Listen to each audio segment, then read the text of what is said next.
ভালো থাকলে আমি খুশি, মানুষের জন্য করার চেষ্টা করছি। আপনি বাংলাদেশে ভালো কাজ করবেন মানে মরবেন। মনে হয় ইতিহাস সাক্ষী হয়ে থাকবে যে সুমন ভাই সবার বিপদে ফাঁসে ছিল, কিন্তু আজকে সুমন ভাইয়ের বিপদে কেউ ফাঁসে নাই। সোনারঘাটের সাধারণ জনগণ হইতে শুরু করে মধ্যবিত্ত নিম্ন মধ্যবিত্ত সবার পাশে সুমন ভাই ছিল, কিন্তু আজকে সুমন ভাইয়ের বিপদে কেউ পাশে থাকে নাই, পাশে নাই। কিন্তু সবার বিপদে সুমন ভাই ঠিকই পাশে ছিল। হাজারো যুবকের খেলাধুলা, ফুটবল খেলার লাই, বিশেষ করে ফুটবল খেলার লাই হাজারো যুবকের নিজের গাম মানে গাম জড়ানোর টাকা বিলিয়ে দিছে, কিন্তু আজকে তার বিপদে কেউ ফাঁসে নাই। আসলে সুমন ভাই মানে অতীতে যে সকল কথা কইছে আমরা সবাই সুমন ভাইয়ের নিয়ে মজা করতাম বা হাসতাম যে ও কি বলে এগুলা, কিন্তু আজকে পরিস্থিতির সাথে, আজকে বর্তমান পরিস্থিতির সাথে সুমন ভাই সব কথার সাথে মিলে যাইতেছে, A to Z মিলে যাইতেছে। আজকে বুঝলাম যে আসলে সুমন ভাই কি জিনিস।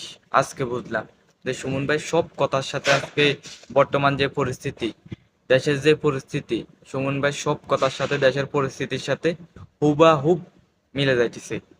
আসলে সুমন ভাই একটা জিনিস, কিন্তু খুবই দুঃখের বিষয় হলো যে সুমন ভাই তার যে জেলা, তার জেলার প্রত্যেক সাধারণ মানুষের বিপদের সময় সে পাশে ছিল, কিন্তু আজকে তার বিপদের সময় তার মানুষ পাশে নাই।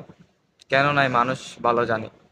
নিজের ঘাম জড়ানোর টাকা মানুষকে বিলিয়ে দিছে, মানুষের মানে বিপদের সময় সে পাশে দাঁড়াইছে, কিন্তু তার পাশে এখন কেউ দাঁড়ায় নাই। এটা আসলে ইতিহাস হয়ে থাকবে। খুবই দুঃখজনক, খুবই দুঃখজনক যে হাজারো যুবক আপনার দেখেন কত পোলাপাইন ফুটবল খেলা, তার ঘাম জড়ানোর টাকা ওই খেলার জন্য পোলাপাইনের হাতে তুলে দিছে।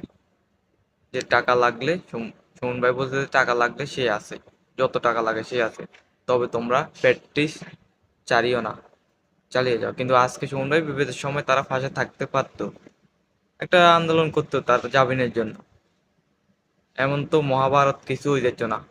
আর সে কি কারণে অপরাধ, তার অপরাধটা কি, তার অপরাধটা কি?